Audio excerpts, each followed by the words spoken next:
Olá, caríssimo telespectador da Rede Século XXI, obrigado por estar conosco. Está começando mais um programa Eclésia, o nosso compromisso semanal nas noites das terças-feiras, sempre aqui na Rede Século XXI.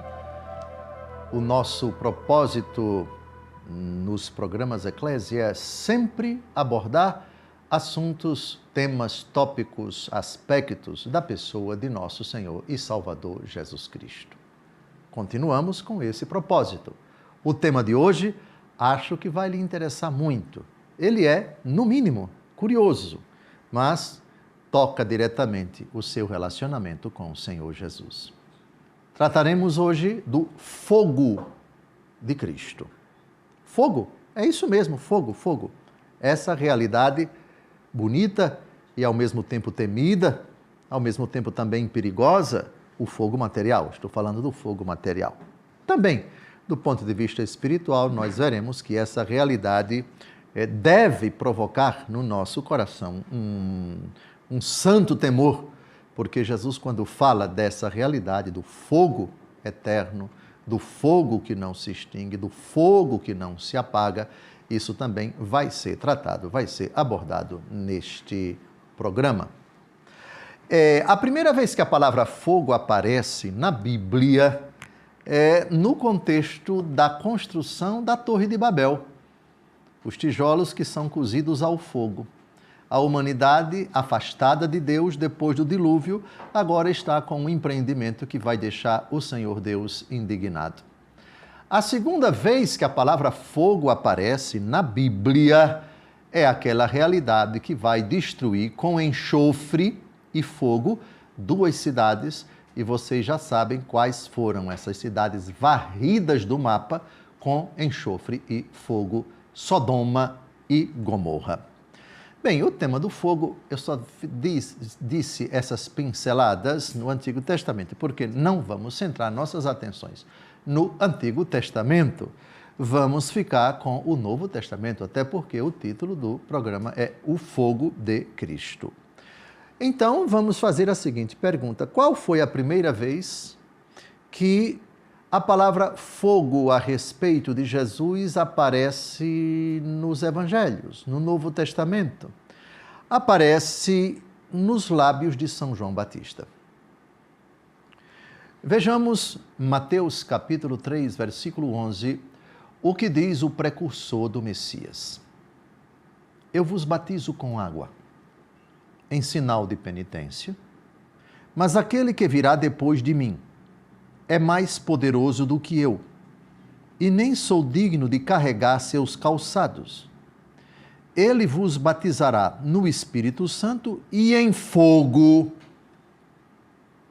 Ele vos batizará no Espírito Santo e em fogo. Cuidado aqui que são duas coisas diferentes, o Espírito Santo e o fogo. Claro que você pode dizer também o fogo do Espírito, ou fogo que é o Espírito, mas aqui, João Batista cuidou de separar. É um batismo em duas realidades, a do Espírito e a do fogo. É um batismo no Espírito e é um batismo no fogo. Como explicar o que significa batismo no fogo? O Pseudo Crisóstomo, um padre anônimo do século V, explica. Os padres da igreja sempre são um auxílio poderoso para a gente entender essas palavras misteriosas de toda a Escritura. Com a palavra, na terceira homilia da sua obra imperfeita inacabada sobre o Evangelho segundo Mateus. Aí está a interpretação. Aspas. Porque ninguém pode dar um benefício mais digno que o que ele mesmo é, nem fazer uma coisa que não seja ele mesmo. Acrescenta de maneira muito oportuna: ele vos batizará no Espírito Santo e em fogo. João, sendo corpóreo, não podia dar um batismo espiritual e por isso batiza em água, que é corpo. Cristo é Espírito, porque é Deus. O Espírito Santo também é Espírito. A alma também é Espírito. E por isso o Espírito batiza nosso espírito com o Espírito. O batismo espiritual é útil porque, entrando, o Espírito abraça a alma e a rodeia como um muro inexpugnável. e não permite que as concupiscências da carne prevaleçam contra ela. Sem dúvida, não faz com que a carne não se levante contra o espírito, mas sustenta o espírito para que não consinta com a tentação. Uma vez que Cristo é juiz, ele batiza com fogo, isto é, nas tentações. Inversamente, um simples homem não pode batizar em fogo. Com efeito, aquele que tem licença para tentar, tem o poder de remunerar. Este batismo da tribulação, isto é, do fogo, queima a carne para que ela não faça brotar as concupiscências. Pois a carne não teme as penas espirituais, somente as carnais. Por isso o Senhor manda sobre seus filhos as tribulações carnais, para que, temendo suas próprias angústias, a carne não cobice o mal. Vês, portanto, que o espírito rechaça as concupiscências e não permite que elas prevaleçam. O fogo, de outra parte, queima até suas raízes. Trata-se de uma realidade que purifica na tribulação.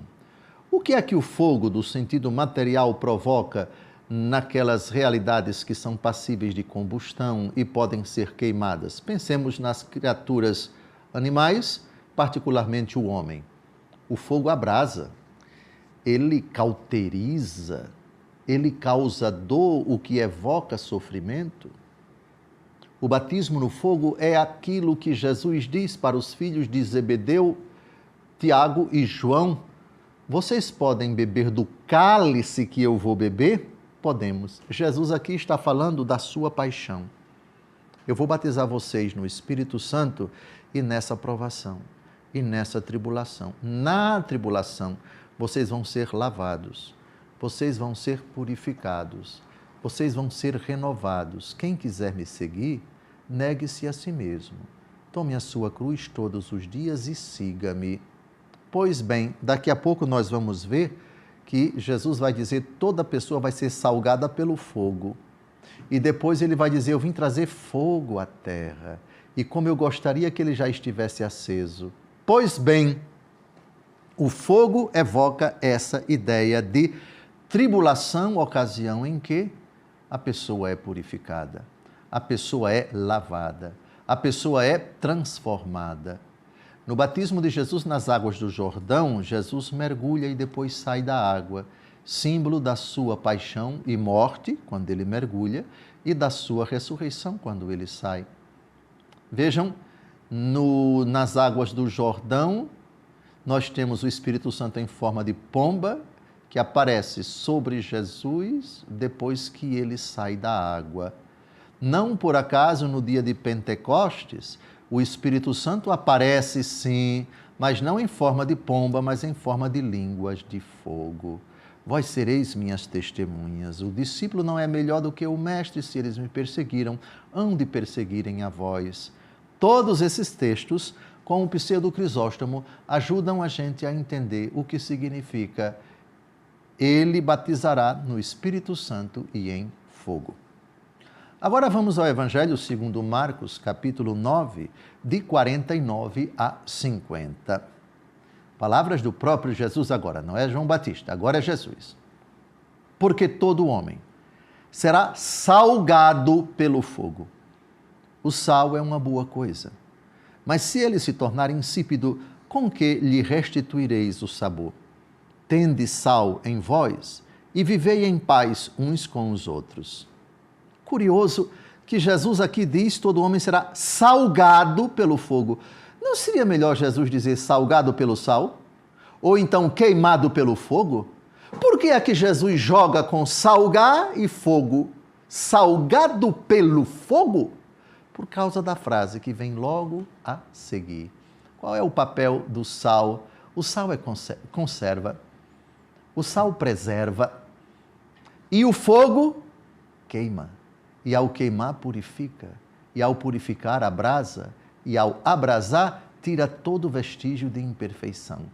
Pois bem, o fogo que salga pode significar o castigo que pune os pecadores à medida em que os conserva.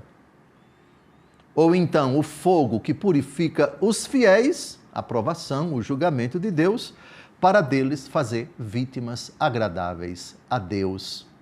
Veja, o papel do fogo, num primeiro momento, evoca a ideia de cauterizar, tornar aquela realidade cinza. Não é esse o papel do fogo de Deus, do fogo do Espírito. O papel do fogo é purificar ao mesmo tempo em que ele causa dor e também preserva. O sal preserva, isto é, eu amo você, mas eu preciso burilar você. Eu preciso tirar da sua vida essas realidades. Jesus vai dizer em outra ocasião, a árvore que dá fruto ele poda para que dê mais fruto ainda. Deus nos ama e por isso às vezes Ele manda certos castigos, exatamente para que nós não relaxemos, que nós não negligenciemos, para que nós sejamos mais santos, mais humildes, mais perfeitos, mais segundo o seu divino coração. Então, salgado pelo fogo, sal e fogo, o sal preserva, o sal dá sabor, o sal não permite que aquela realidade perca as suas características e o fogo purifica. Belo jogo de palavras de nosso Senhor. O fogo no qual somos salgados, todos somos salgados pelo fogo. Não saia daí, no segundo bloco a gente continua essa reflexão.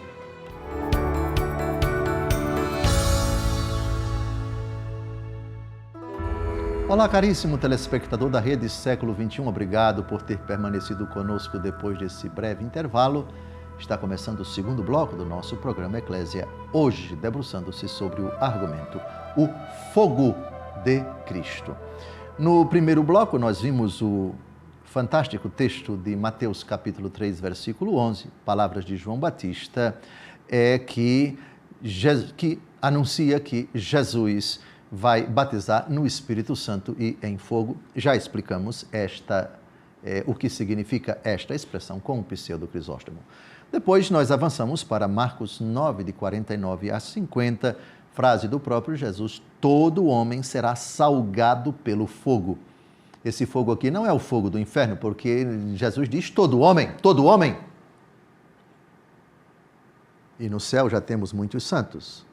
Não se trata, portanto, do fogo do inferno, é um fogo aqui na terra. Já explicamos em que sentido. No céu não tem fogo, a não ser o fogo do amor de Deus, mas essa expressão não aparece para designar o céu. Por favor, sobre o fogo do purgatório vamos tratar no terceiro bloco. Então, remeto você ao bloco anterior para a explicação, o que significa todo homem será salgado pelo fogo. Agora vamos a Lucas capítulo 12, versículo 49, frase do próprio Jesus. Eu vim lançar fogo à terra. E que tenho eu a desejar se ele já está aceso? Cuidado, os desavisados aqui, Jesus não é um incendiário, Jesus não está tocando fogo em todo mundo contra as leis do corpo de bombeiros da sua cidade, não tem nada a ver com isso, pelo amor de Deus. Eu vim lançar fogo à terra. O que significa isso? E Jesus deseja que esse fogo esteja já aceso. Santo Ambrósio, bispo e doutor da igreja do século IV, ele tem uma obra que comenta versículo por versículo todo o Evangelho segundo Lucas. Vamos então à explicação maravilhosa de Santo Ambrósio. O que significa eu vim lançar fogo à terra? Aspas. Eu vim lançar fogo à terra, não por certo aquele fogo que consome os bens, mas o que produz uma vontade boa, que acrisola os vasos de ouro da casa do Senhor, consumindo, porém, o feno e a palha. E tudo o que é mundano, e foi acumulado pelo prazer do mundo, obra de uma carne perecedora, é queimado por aquele divino fogo, que lançava suas chamas nos ossos dos profetas, tal como diz o santo Jeremias, fez-se como que um fogo ardente a lançar-se nos meus ossos. O fogo do Senhor é, pois, aquele de que foi dito, um fogo arderá diante dele. O mesmo Senhor é também um fogo, tal como ele disse, eu sou um fogo ardente que não consome. O fogo do Senhor é, pois, a luz eterna. É com ele que se acendem aquelas lâmpadas de que anteriormente ele disse: estejam cingidos os vossos rins, acesas as vossas lâmpadas. Uma vez que é noite o dia desta vida, faz-se necessária a lâmpada. Também atestam Amaús e Cleofas que esse fogo do Senhor lhe fora enviado ao dizerem: não se nos abrasava o coração pelo caminho quando ele nos explicava as Escrituras?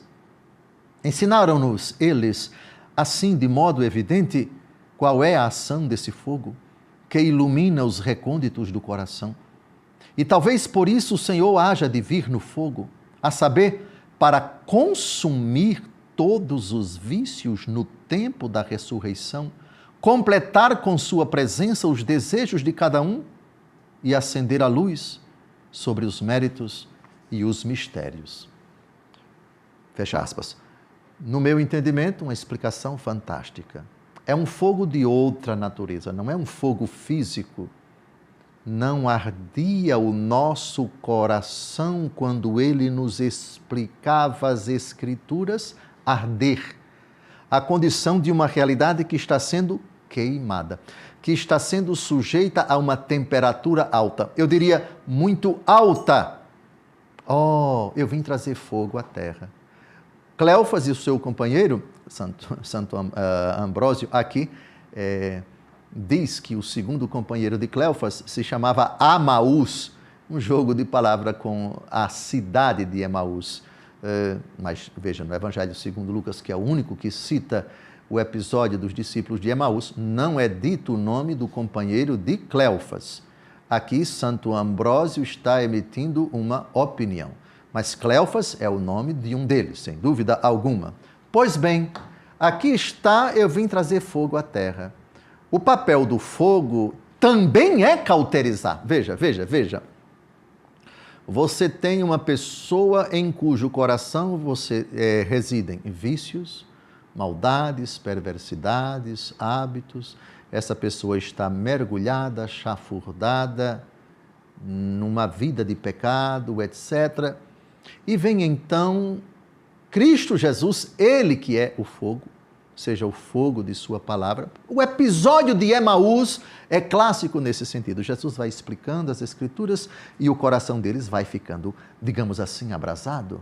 Eles vão sentindo um calor por dentro. E esse calor, ao mesmo tempo em que desperta para o amor a Jesus, para entregar o coração a Jesus, o fascínio, o encanto, a sedução que Cristo vai realizando por aquele momento de explicação da Escritura e, ao mesmo tempo, vai queimando, por assim dizer, esses vestígios, esses sinais do apego à vida de trevas. Entenderam aqui o que significa? Eu queria que estivesse aceso. Isto é, aceso para despertar o interesse por mim, o amor por mim, o desejo de se entregar a mim, o que comporta ao mesmo tempo a decepção, a frustração, a revolta, o nojo, a vergonha da vida atual. Não quero mais isso. Eu quero seguir o Senhor.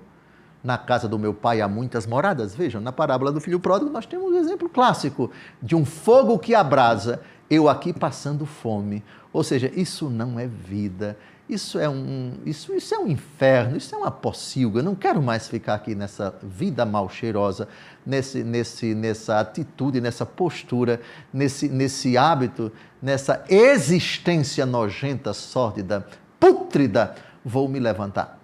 E aí toma a decisão e vai. Pois bem, então aqui nós temos o quê? A explicação para essa frase: eu vim lançar fogo à terra. Vocês sabem qual é o contrário do fogo? O contrário do fogo é precisamente isto, é aquela coisa gélida, de que fala o próprio Jesus dirigindo-se à comunidade de Laodiceia. Tu dizes, sou rico, faço bons negócios, de nada necessito, e não sabes que és infeliz, miserável, pobre, cego e nu? Jesus diz, então, tu não és frio nem quente, tu és morno. Então, frio, distante de Deus, gélido, o fogo não foi aceso. Ou se foi, ele foi extinto. Quente significa abrasado, isto é, Eu vim trazer fogo à terra, e que tenho eu a desejar se ele já está aceso. Num coração em que o fogo não está aceso, só temos a outra atitude, que é contrária, que é frio. Frio diante de Deus, indiferente diante de Deus, gélido diante da sua palavra. Deus não provoca nada no coração dele. Aí temos, de fato, aquilo que agrada ao inimigo, aquilo que agrada ao demônio. O fogo de Deus não está, não se vê, não se percebe, foi extinto. São Paulo, quando diz, numa das cartas aos Tessalonicenses, não extingais o Espírito. Não extingais o Espírito. O fogo do Espírito foi extinto. Pronto, era o que o diabo queria. É o que o demônio tanto deseja. Eu vim lançar fogo à terra, e que tenho eu a desejar se ele já está aceso. Já estamos a 2 minutos do final desse bloco, e eu já queria antecipar citando Atos, capítulo 2, versículos de 1 a 3. Todo mundo já sabe do que trata esse relato. Aí vai, como introdução para o terceiro bloco. Chegando o dia de Pentecostes, estavam todos reunidos no mesmo lugar. De repente veio do céu um ruído, como se soprasse um vento impetuoso, e encheu toda a casa onde estavam sentados.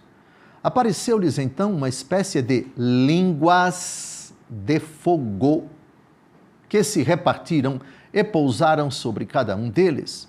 Ficaram todos cheios do Espírito Santo e começaram a falar em línguas, conforme o Espírito Santo lhes concedia que falassem. É significativo que no dia do batismo de Jesus, o Espírito Santo apareça sob forma ou como em pomba, uma forma de uma pomba. Mas a imagem do Espírito Santo no dia de Pentecostes não é uma pomba, é língua. São línguas. E por que línguas de fogo que se espalham sobre eles, sobre a cabeça deles? Por que de fogo? Por que não línguas de outra realidade, justamente de fogo? Nisso Santo Agostinho vai dar uma explicação bombástica, fantástica. Aí nós vamos entender melhor, no dia de Pentecostes, porque esse tema, o tema desse programa, é tão oportuno, é tão importante. Fogo e não outra realidade. No dia de Pentecostes, o fogo de Cristo. Não saia daí. Daqui a pouco a gente se encontra.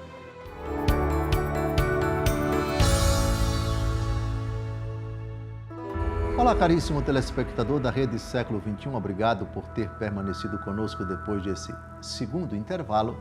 Está começando o nosso terceiro bloco, o programa Eclésia, hoje debruçando-se sobre o argumento do fogo de Cristo. No final do bloco anterior, nós citamos, sem comentar, Atos dos Apóstolos, capítulo 2, versículos de 1 a 3, o começo da narrativa do episódio de Pentecostes, 50 dias depois da ressurreição de nosso Senhor. Ele subiu ao céu no 40º dia após a Páscoa e, 10 dias depois da ascensão, enviou o seu Espírito Santo sob forma de línguas de fogo. E terminamos com uma provocação, segundo bloco, o que significa, por que o Senhor, que quando foi batizado nas águas do Jordão, o Espírito Santo, sob forma de pomba, repousou sobre ele. E agora o Espírito Santo não repousou, não pousou sobre os apóstolos e os discípulos reunidos em oração no cenáculo com Maria, mãe do Senhor, sob forma de pomba, mas sob forma de línguas de fogo. Aí eu já disse que lançaríamos mão da incrível intuição de um gênio do cristianismo, de uma das mentes mais brilhantes da Igreja Católica, o Magnífico. Vocês já sabem de quem estou falando. No seu comentário ao Evangelho segundo João, já publicado pela editora Paulus aqui no Brasil, em língua portuguesa, já foi publicado, versículo por versículo, ele comenta o Evangelho segundo João. No tratado de número 6, parágrafo 3, aqui está a explicação. Porque no dia de Pentecostes o Espírito Santo desceu sobre a igreja no cenáculo sob forma de línguas de fogo. Aspas. Quando o Senhor enviou o Espírito Santo, mostrou-o visivelmente de dois modos: pela pomba e pelo fogo. Pela pomba, que pousou sobre o Senhor batizado. Pelo fogo, que veio sobre os discípulos congregados. No primeiro fato, vimos a pomba sobre o Senhor. No segundo, línguas repartidas sobre os discípulos congregados. Ali transparece a simplicidade. Aqui, o fervor. Foi mostrado na pomba que os santificados pelo Espírito não devem ter dolo. E no fogo, que a simplicidade não deve permanecer fria. Fecha aspas. Fantástico. Jesus que disse: sede mansos como as pombas e prudentes como as serpentes. Mansidão. Jesus é o Cordeiro manso, de que fala o quarto canto do servo sofredor em Isaías 53.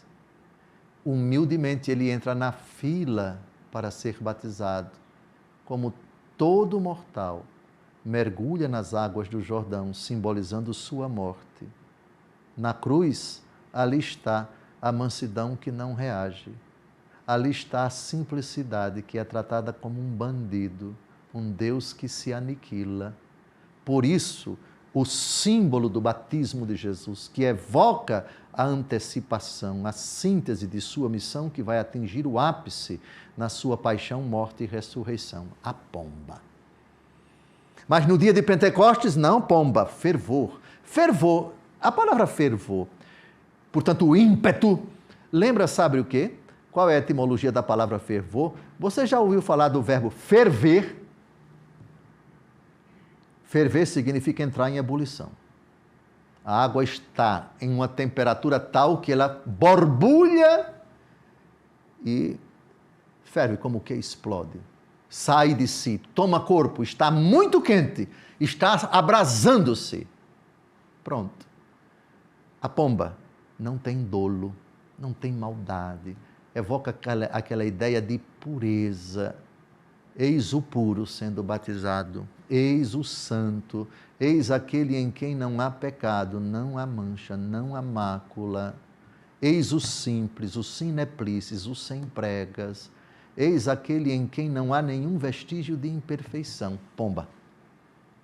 Agora, no dia de Pentecostes, os amedrontados, que são revestidos da força do alto, abrem as portas do cenáculo e vão pregar intrepidamente, a começar do apóstolo Pedro. Agora não tem mais medo, não tem mais nenhum receio. Que maravilha! Santificados na pomba, os santificados pelo Espírito não devem ter dolo. No fogo, que a simplicidade não deve permanecer fria. Isto é, vocês devem ser mansos e humildes, mas eu vou dar o fogo para vocês serem intrépidos, atrevidos, ousados. O Espírito vai impulsioná-los a não sentir vergonha de mim e a pregar desassombradamente a minha palavra. Que explicação fantástica! O Espírito Santo, que tem várias imagens, o dedo, se é pelo dedo de Deus que eu expulso os demônios, o reino de Deus já chegou até vós, a unção, a nuvem, várias imagens, mas no dia de Pentecostes, nem nuvem, nem pomba, nem dedo, chamas de fogo, línguas de fogo.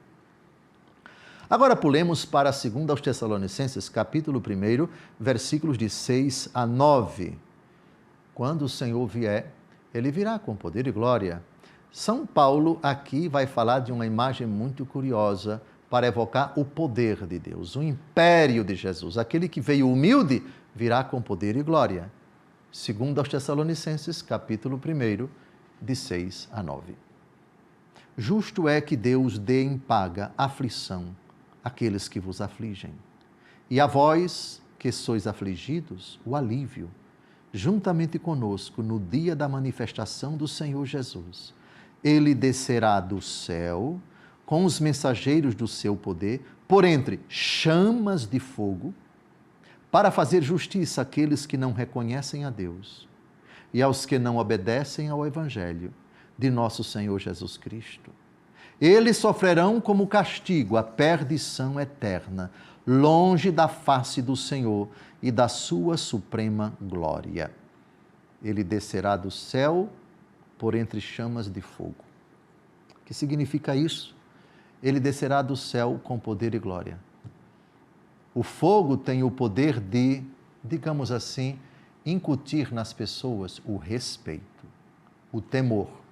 Ninguém chegue perto dele. No sentido, o Senhor virá, dotado de todo o seu poder, com a imparcialidade que lhe é própria, para a prestação de contas que, na verdade, já se manifestou no juízo particular de cada um, para emitir a sentença final, definitiva, derradeira, fogo de felicidade, vinde benditos para o reino do meu Pai, preparado para vós desde a criação do mundo, e fogo da desgraça, apartai-vos de mim, malditos, para o fogo do inferno, preparado para o demônio e para os seus anjos. Finalmente, a 1 Coríntios, capítulo 3, versículos de 13 a 15. Um dos fundamentos do purgatório, por favor. Segundo a graça que Deus me deu, como sábio arquiteto lancei o fundamento, mas outro edifica sobre ele. Quanto ao fundamento, ninguém pode pôr outro diverso daquilo que já foi posto, Jesus Cristo. Agora, se alguém edifica sobre este fundamento com ouro, ou com prata, ou com pedras preciosas, com madeira, ou com feno, ou com palha, a obra de cada um aparecerá. O dia do julgamento demonstrá-lo-á, será descoberto pelo fogo. O fogo provará o que vale o trabalho de cada um. Se a construção resistir, o construtor receberá a recompensa. Se pegar fogo, arcará com os danos. Ele será salvo, porém passando de alguma maneira através do fogo. Bem, não sei se vai dar tempo nesse bloco, ainda estamos a 2 minutos e 20 segundos do final, mas como é que a igreja interpreta esse texto fantástico, misterioso, enigmático do apóstolo Paulo na 1 Coríntios? O parágrafo 1031 do Catecismo da Igreja Católica. A igreja denomina purgatório esta purificação final dos eleitos, que é completamente distinta do castigo dos condenados. A igreja formulou a doutrina da fé relativa ao purgatório, sobretudo no Concílio de Florença e de Trento, fazendo referência a certos textos da Escritura, um deles é este. A tradição da igreja fala de um fogo purificador. No que concerne a certas faltas leves, deve-se crer que existe, antes do juízo, um fogo purificador, segundo o que afirma aquele que é a verdade, dizendo que se alguém tiver pronunciado uma blasfêmia contra o Espírito Santo, não lhe será perdoada, nem neste presente século, nem no século futuro. Desta afirmação, podemos deduzir que certas faltas podem ser perdoadas no século presente, ao passo que outras no século futuro. Fecha aspas. Está terminando mais este bloco. Ficarei devendo para vocês apenas um texto da primeira carta de São Pedro, capítulo 1, versículos de 6 a 7, onde São Pedro fala de uma prova no fogo, a que também é fundamento para o purgatório. Portanto, o Novo Testamento fala sim do purgatório nessas imagens enigmáticas, segundo o ensinamento da igreja, e aí nós vamos responder às perguntas que o Caio, certamente com a sua imparcialidade e a sua rigidez, ele não me diz, mas deixa para mim emparedar na hora, e é somente na hora que eu vejo as perguntas. Até agora não sei quais são. Desejo a você um fraterno abraço, não saia daí. Daqui a pouco, abrasados pelo fogo do Senhor Jesus, vamos ao último bloco com as perguntas e as respostas. Até lá!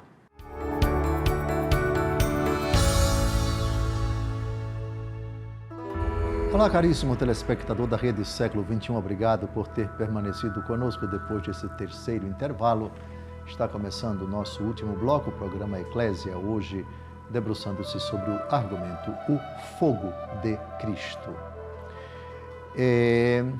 Nós vamos agora, antes eu quero agradecer a todos os sócios da Associação do Senhor Jesus que são fiéis em suas orações e doações. Graças à sua doação, este programa está no ar. Toda essa estrutura foi montada aqui em Brasília para que eu possa falar com você. Se você é sócio, seja fiel na sua doação para esta associação que é do Senhor Jesus.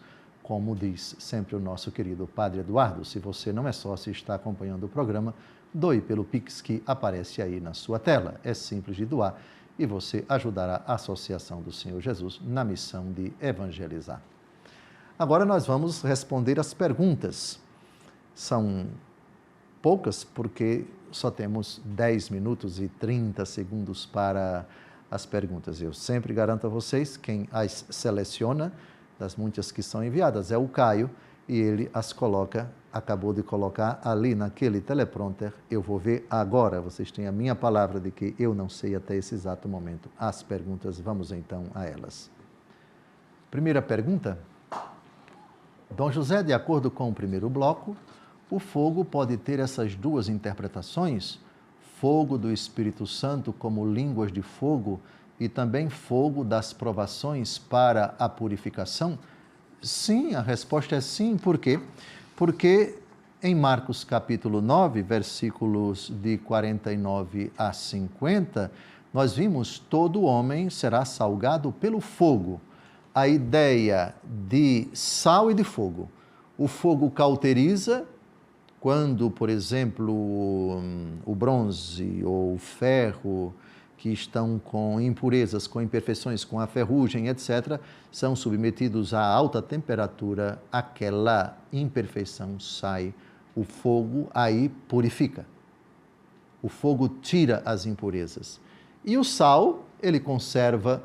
Então, o que um faz, o outro impede que haja o exagero.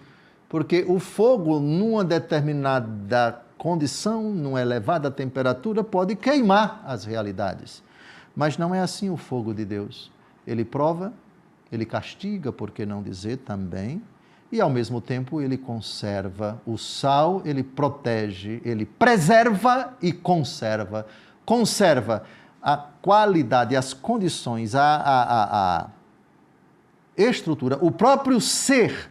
Ele não perde sua característica original e preserva, impede que realidades alheias a si, fora de si, possam causar dano a ele. Sim, sim, a resposta é sim à sua pergunta. O fogo, dependendo do contexto, ele abrasa, ele aquece, ele dá o fervor.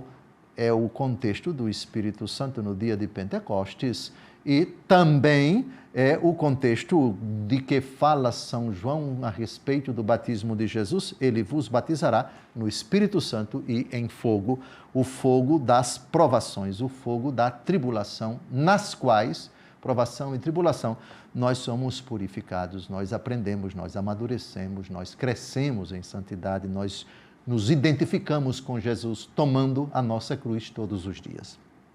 Segunda pergunta. No primeiro bloco, o Senhor falava sobre que este fogo de que Jesus fala fazia abrasar. Ok. Este é o contexto da passagem dos discípulos no caminho de Emaús, que sentiam seus corações arderem ao ouvirem as palavras de Cristo. Sim, a frase é precisamente essa: não ardia o nosso coração enquanto ele nos explicava as Escrituras. Sim, é um ardor, é um abrasar-se, é um queimar do ponto de vista espiritual. Versículo 32, Lucas 24, diziam então um para o outro, não se nos abrasava o coração quando ele nos falava pelo caminho e nos explicava as Escrituras? É um fogo que vem de dentro de amor. Primeiro de espanto, depois de admiração, de fascínio, de interesse. Eu fico imaginando os olhos esbugalhados deles, a atenção deles, quase como que estáticos, ali vendo, ouvindo Jesus explicar o Antigo Testamento. estão ali fascinados, estão apaixonados. Sim, é verdade. Esse é o abrasamento. Muito propriamente, esse é o... E, por favor, aqui eu evoco Lucas 12, 49. Eu vim lançar fogo à terra e que tenho eu a desejar se ele já está aceso. A palavra bem pregada, ela abrasa o coração. A caridade também, viu? A caridade também, ela pode. Aliás, é o meio mais eficaz para converter um coração para Cristo. Mas Jesus, diante dos discípulos de Emaús, não praticou a caridade. A não ser que você diga que pregar a palavra de Deus é caridade, o que não deixa de ser verdade. Mas aqui estamos diante de uma explicação da palavra. Se você quiser uma pregação, se você quiser uma catequese, se você quiser uma explanação, uma exposição, uma investigação do Antigo Testamento. E o coração deles vai se sentindo abrasado. Tem razão, perfeitamente. Corretíssima. A resposta é absolutamente sim. Lucas capítulo 24, versículo 32. Os discípulos de Emaús, Cleofas e seu companheiro. Terceira pergunta. De que forma este fogo que é espiritual consegue combater a carne que tem desejos avessos a ele? Bem, o fogo vai fazendo com que você sinta de um lado, do lado de cá, nojo e do lado de cá, paixão. Isto é, eu vou tomando consciência de que isso daqui é nojento. Eu não quero mais. Isso não me realiza. Isso não me satisfaz. E, por outro lado, o que me satisfaz é aquilo do que eu estou distante, do que eu estou afastado. A parábola do filho pródigo é ilustrativa nesse sentido. Vejam, eu aqui passando fome e na casa do meu pai há comida em abundância. Pronto, aqui está o que o fogo provoca.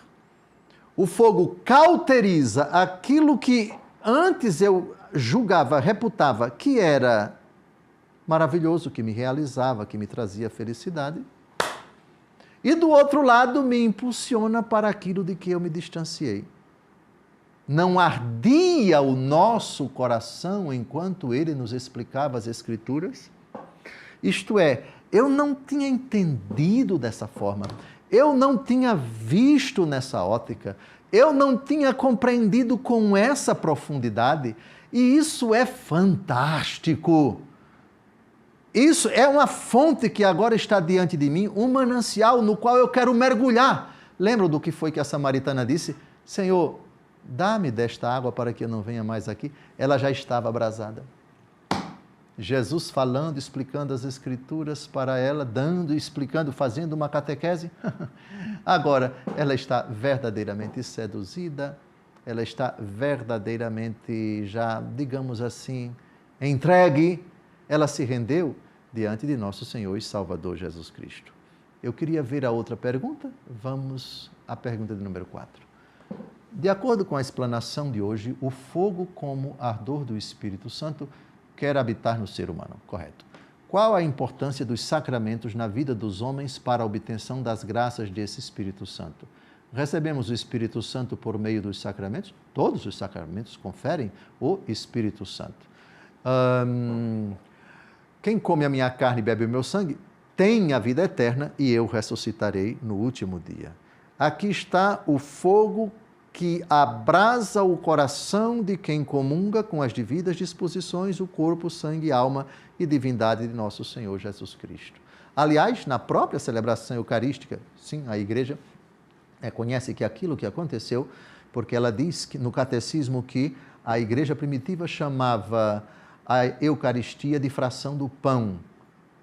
E o que os discípulos de Emaús fazem, conforme Lucas 24, ao partir o pão. Jesus está celebrando ali a Eucaristia. Eles reconheceram Jesus que ficou invisível aos olhos deles. Cada sacramento confere o Espírito Santo e as graças particulares de cada sacramento. Não dá tempo de falar aqui, estamos a menos de 2 minutos do final.